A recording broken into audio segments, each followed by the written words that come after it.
Students, in the last video we have seen about business risk. Today we will see the classification of business activities. Types of business activities. Business activities are divided into two types, that is industry and commerce. First of all is industry. Let us see what is the meaning of industry. Industry refers to an activity which is concerned with the production or processing of goods and materials using mechanical appliances and technical skills, as well as breeding and raising of animals. The term industry also refers to a group of firms producing similar or related goods. For example, electronic industry includes all the business firms which are manufacturing electronic goods such as video cameras, TV, etc. Similarly, cotton and textile industry includes all business firms producing textile goods from cotton. So industry is just concerned with the production and processing of goods using mechanical skills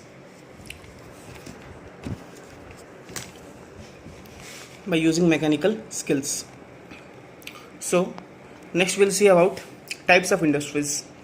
Types of industries are divided into three segments: primary industry, secondary industry, and tertiary industry or service industries. Primary industry are again divided into two parts: extractive industry and genetic industries.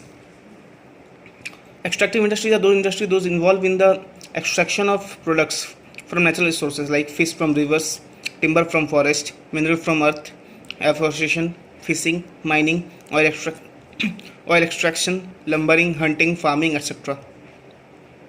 So these are industries those who are totally dependent upon the natural resources or those resources that are around us in the form of our environment surrounding, and these resources are extracted in this type of industries, or they are being used for the production purposes, or they are processed, refined, and are made ready to be sold.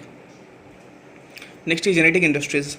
Genetic industries means heredity or parentage. Genetic industries are concerned with breeding of plants and animals, and they are used in further reproduction. For example, dairy farming, cattle breeding, nursery, animal husbandry, poultry farming, pisciculture, etc.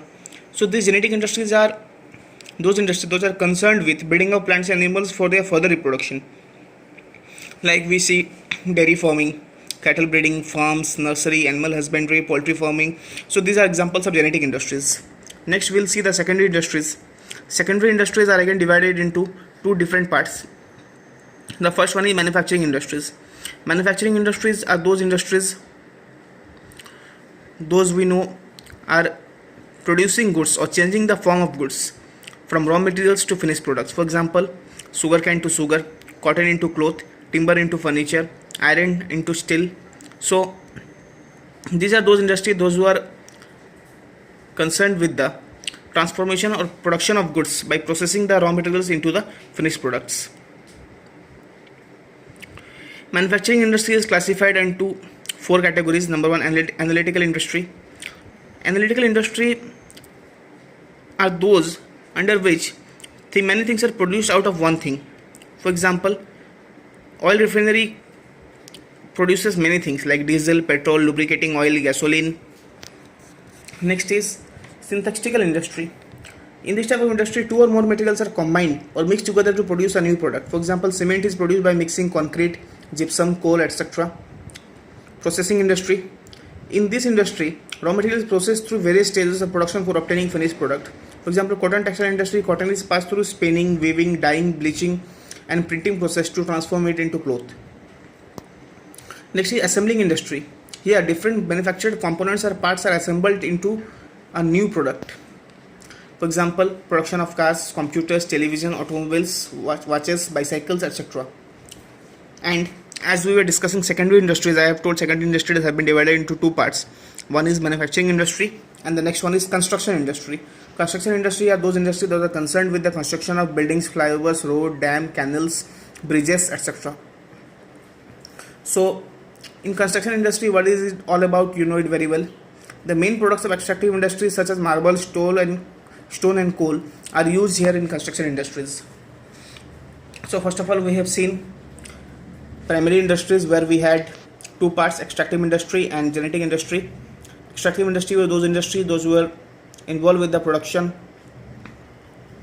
from the extraction of natural resources. Next, genetic industries were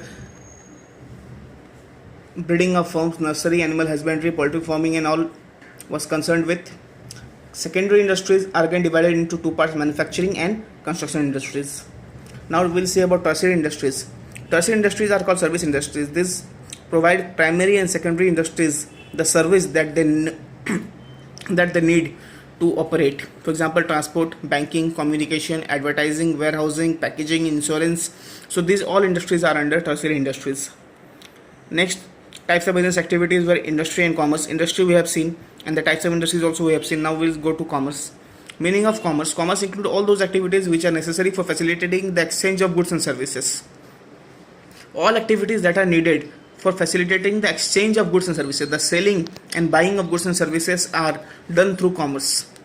In commerce we have two different types. Number one, trade and auxiliaries to trade. These two components totally make up to the commerce. Trade is the buying and selling of goods and services with the motive of earning profit. It involves exchange of goods and services between buyers and sellers. So trade is very easy to understand. Next is auxiliaries to trade. Auxiliaries to trade are those activities, those help trade to be completed, or those who provide the services that are required to complete trade. Trade are also of two types, internal trade and external trade. Internal trade are those trade which can also be called domestic trade or inside the geographical boundaries of a country. And external trade are those who are indulged in trade with all over the world. Internal trade are divided into two parts, wholesale trade and retail trade. This is very easy to understand. Wholesale trade where goods are dealt in bulk quantities, and retail trade where we deal in small quantities. External trade means it is done on international manner. It is done all over the world. So in external trade, it is divided into three different parts: import trade, export trade and entry port trade. Import trade means getting goods or buying goods from foreign countries. Export trade means selling the goods to foreign countries. And entry port trade or re-export trade, it means importing of goods from one country for the purpose of selling it to other country. When we get some goods from some other country and sell it to some third country, that is called entry port trade. Next trade we have seen. Now we'll see auxiliaries to trade or aids to trade. Activities that help in smooth flow of trade are called auxiliaries to trade, like transport and communication. So these don't need any explanation. You know very well what is transport and what is communication. Next is insurance, warehousing and advertising. Also banking and finance. So these all are activities or auxiliaries to trade, those who make the trade possible or help in smooth functioning of trade. Next is functions or role of commerce. Number one, hindrance or portion. Commerce eradicates the hindrance or the hurdles that come in the way of business. Number one, hindrance of person.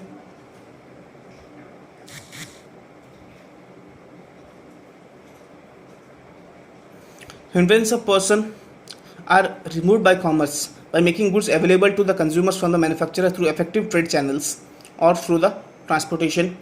Same is the hindrance of place. Goods are manufactured at one place where consumers are at different places. So commerce helps in removing this hindrance through transportation. Next is hindrance of time. Suppose goods are manufactured in a particular season, but those goods are to be stored and not to be sold in that season but to be sold in some other season. For example, if cold drinks are to be manufactured in winters but it is sold in summers, so the cold drinks that are manufactured in winter must be stored for the time being. So in warehouse or the godown solve this purpose of hindrance of time. Next is hindrance of risk. The movement of goods take place from one place to another, so there is risk of loss, theft, fire, rain, flood, mishandling. So different types of risks are involved there. So this risk can be covered through insurance companies or insurance premiums. So hindrance of risk are also eradicated by commerce. Next is hindrance of finance. Banking industry helps in eradicating the hindrance of finance for a business. And next is the hindrance of information. Advertising provides proper information to the consumers about the products and the companies that they manufacture.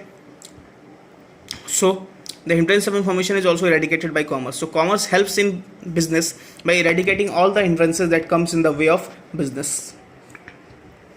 And at last we have comparison between industry, commerce and trade. Meaning industry means the activity concerned with the production and processing of goods. Commerce includes all those activities that are necessary for facilitating the goods of exchange, and trade is concerned with the buying and selling of goods. Scope: in industry it includes primary, secondary and tertiary industries. Commerce includes aids and auxiliaries to trade. Trade includes inland and foreign trade. Capital requirement: in industry there is huge capital requirement. Commerce required less capital but more working capital. Fixed capital requirement in commerce is less, as we don't need plant and machinery or huge technical know-how. But in trade, capital required to maintain stock and grant credit. In trade we need